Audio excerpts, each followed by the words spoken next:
ABC Arbitrage, c'est un business que j'apprécie bien.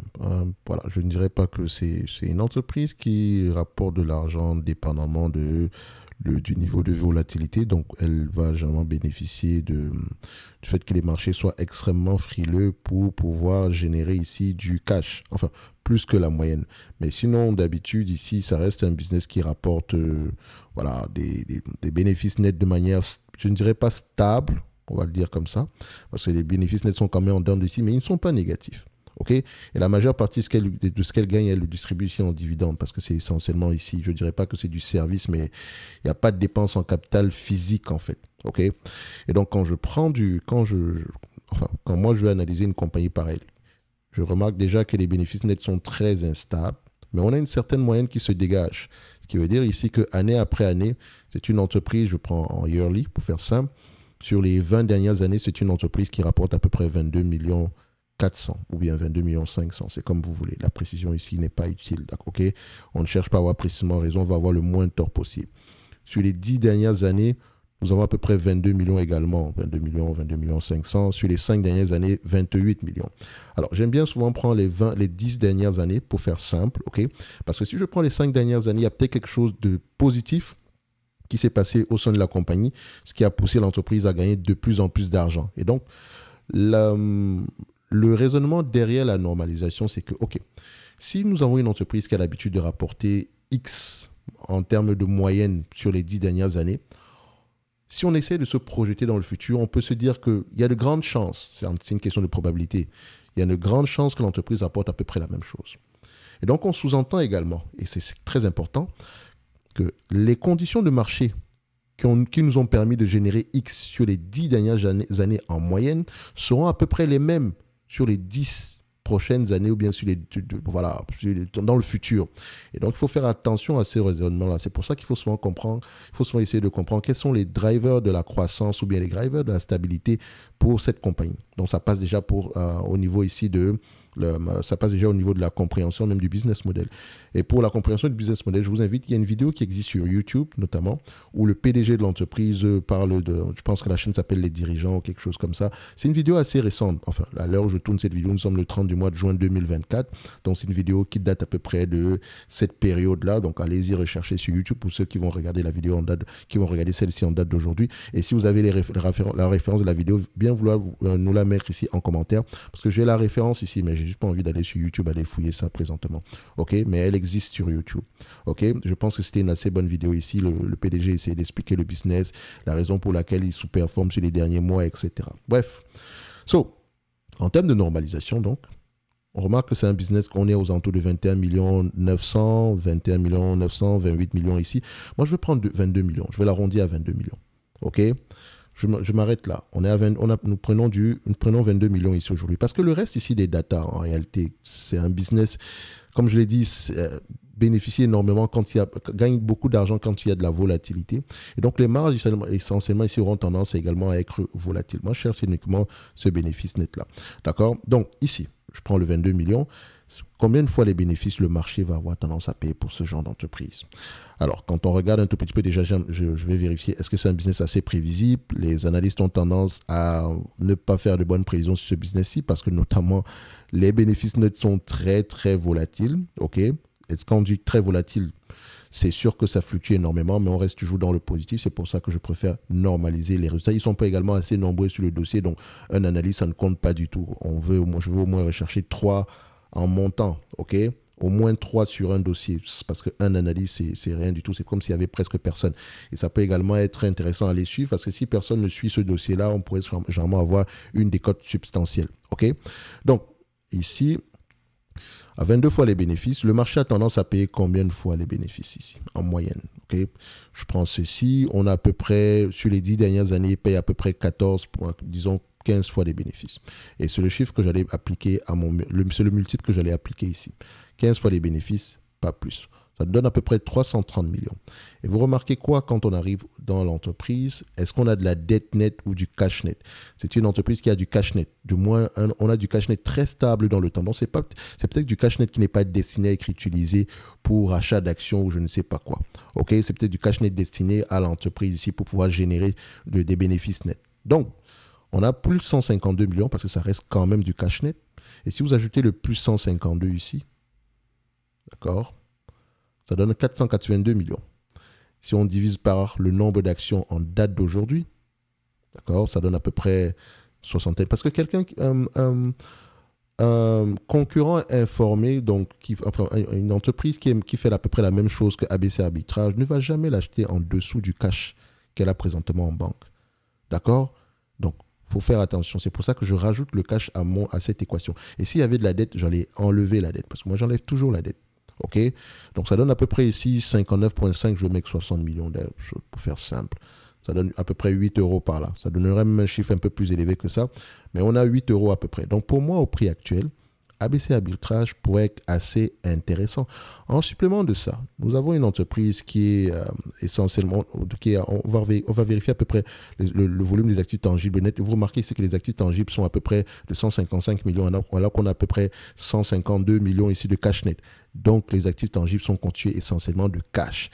Alors, si c'est le cas, aujourd'hui, on me demande de payer 3,85 € une entreprise qui a à peu près des actifs tangibles nets aux alentours de 2,61 €. Donc, on s'entend que, idéalement, si le marché vient nous chercher aux alentours des 2,61 €, c'est un deal home run, ok?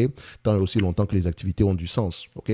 Donc, ici, on n'est pas très loin des actifs tangibles nets ici, surtout qu'ils sont constitués essentiellement de cash. Donc, ça ne me dérangerait pas d'avoir du ABC Arbitrage au prix actuel. Et donc, si le marché devient de plus en plus volatile, ça pourrait être tout bénéfice pour ABC Arbitrage. Et si on parle donc de dividendes, nous avons une entreprise qui peut à peu près générer 22 millions par an, ok? 22 millions par an par rapport au prix actuel. Donc, on a à peu près 229 millions d'euros. Ça donne un rendement de 9,60%. Et donc, c'est une entreprise qui, pour moi, ne devrait pas payer plus que 9,60% en date d'aujourd'hui. Mais elle paye à peu près 11,44. Attention, attention. Elle gagne bien plus d'argent que ça en date d'aujourd'hui. Parce que remarquez, j'ai pris la moyenne des 10 dernières années. OK? Je pense que sur les 12 derniers mois, si je ne me trompe pas, en termes de free cash flow... Donnez-moi juste un instant. Non, elle gagne beaucoup plus d'argent en date d'aujourd'hui. Je pense qu'on a payé une partie ici avec du cash qu'on avait en banque. Pourquoi pas? On peut se le permettre parce qu'on en a énormément également. Et donc, pour moi, si je suis là pour le dividende, parce qu'il y a des gens qui investissent uniquement, et je peux comprendre, surtout ceux qui sont en phase de rente, ok?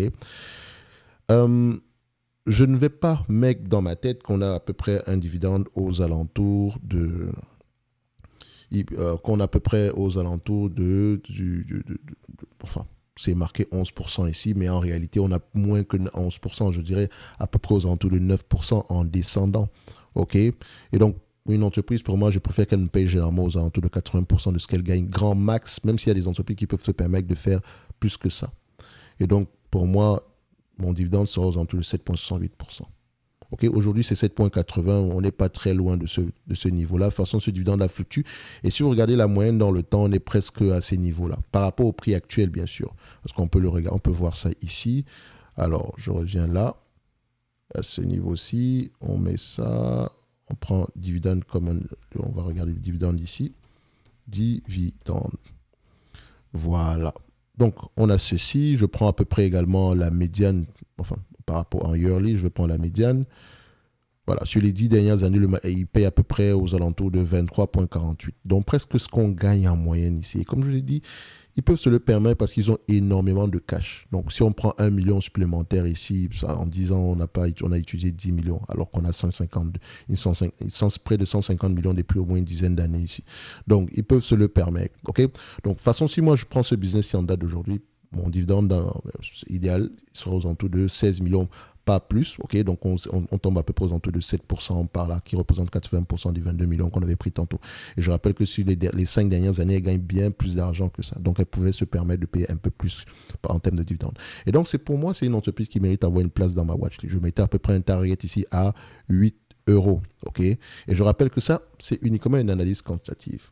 D'accord? On ne va jamais acheter une entreprise ici uniquement en se basant sur les chiffres. Avec les chiffres, on commence. Okay? On sait à peu près quel type de questions on devrait aller poser en lisant les rapports financiers. Okay? Et donc, je la mettrai dans ma watchlist en vue d'une éventuelle étude. En réalité, je ne vais pas aller lire les rapports financiers d'ABC Arbitrage, tout simplement parce que c'est pas voilà, je n'investis pas sur les compagnies européennes généralement, pas parce que j'ai un problème avec, non. Moi, je suis localisé en Amérique du Nord, donc j'ai pas un intéressement avec le PEA ni quoi que ce soit. Donc, vous comprenez que je suis flexible à ce niveau-là. Mais pour quelqu'un qui est en phase de rente, pour une personne en phase de rente, ABC Arbitrage, ça pourrait être intéressant à aller creuser en supplément. De prime abord, le business n'est pas facile à percer. Mais je pense que essayer d'expliquer déjà de regarder la vidéo que j'ai mentionnée tantôt. Et comme je l'ai dit, si quelqu'un a la référence par rapport à cette vidéo-là, bien vouloir nous la mettre ici, ou bien toute autre vidéo intéressante qui mentionne ici, qui nous permettrait ici d'en apprendre un peu plus sur ABC Arbitrage. Quand je dis nous, je parle de vous en particulier, parce que comme je l'ai dit, je ne vais pas m'intéresser à cette compagnie pour les raisons que j'ai citées tantôt, mais c'est intéressant. Au prix actuel, c'est assez intriguant pour regarder en profondeur. Ceci n'est que mon avis et non un conseil d'investissement. Comme d'habitude, je me réserve le droit de me tromper. N'oubliez pas, pour avoir accès à la watchlist, vous avez en description de la vidéo le service Top Premium où vous pouvez ici bénéficier de 50% de réduction sur l'ensemble des niveaux. Il y en a 4. Donc, si vous voulez juste la watchlist, c'est ici. Mais si vous voulez la watchlist plus d'autres éléments également, analyse sectorielle, note d'analyse, blablabla, vous avez tout ça à ce niveau. Bref, je vous laisse aller voir ça. C'est en description de la vidéo. Et également, pour FastGraft, vous avez 25% de réduction pour ceux qui veulent utiliser cet outil-ci. J'ai l'habitude de l'utiliser ici. Ça me permet de voir rapidement quelle entreprise est intéressante. Voilà, si l'entreprise a tendance à être cyclique ou pas du tout en un seul coup d'œil. Okay? Donc ici, je peux voir que ABC Arbitrage est cyclique, mais ça ne veut pas forcément dire que c'est mauvais. Et donc, je vais aller vérifier à peu près, surtout quand c'est négocié en moyenne à 10 fois les bénéfices, et ce qui est déjà assez bas pour moi. Okay? Idéalement, j'aimerais que cette compagnie rachète des actions. Idéalement. Parce que si elle avait pratiqué le rachat d'actions plutôt que le versement de dividendes, on aurait eu un cours d'action un peu plus soutenu que ça. D'accord? Mais ça, ce n'est que mon avis. OK? Donc, me diront également que ouais, mais le dividende également est intéressant, machin. Mais comme je l'ai mentionné, si vous êtes en phase de rente, pourquoi pas? OK? Donc, vous avez 25% de réduction sur FastGraft. Vous avez ici, vous avez un lien d'affiliation ici pour FastGraft. Et donc, on va se donner rendez-vous sur la prochaine vidéo, comme vous l'avez vu. Moi, je l'ai mis dans ma watchlist et je vous encourage également à creuser un tout petit peu plus sur ce business, surtout présentement, en date d'aujourd'hui. Parce que moi, je ne pense pas que, ouais, avec les élections, le marché va mourir ou bien la France, les actions vont arrêter d'être cotées ou je ne sais pas quoi. Les amis, ça, c'est une question d'intelligence. La volatilité, c'est égal opportunité. Point barre. Sélectionnez uniquement la crème de la crème. D'accord? Donc, passez du temps sur vos entreprises, lisez vos rapports financiers. Et si pour vous, c'est difficile, si vous n'arrivez pas à percer à peu près le secret de la lecture des rapports financiers, ou bien si vous avez la flemme, ou si vous n'avez pas le temps, pardon, s'il vous plaît, je vous en supplie, achetez un ETF et passez à autre chose. OK? N'achetez pas d'actions sans vouloir faire le travail nécessaire derrière, parce que ça demande du temps. D'accord? Ça demande du temps. Merci.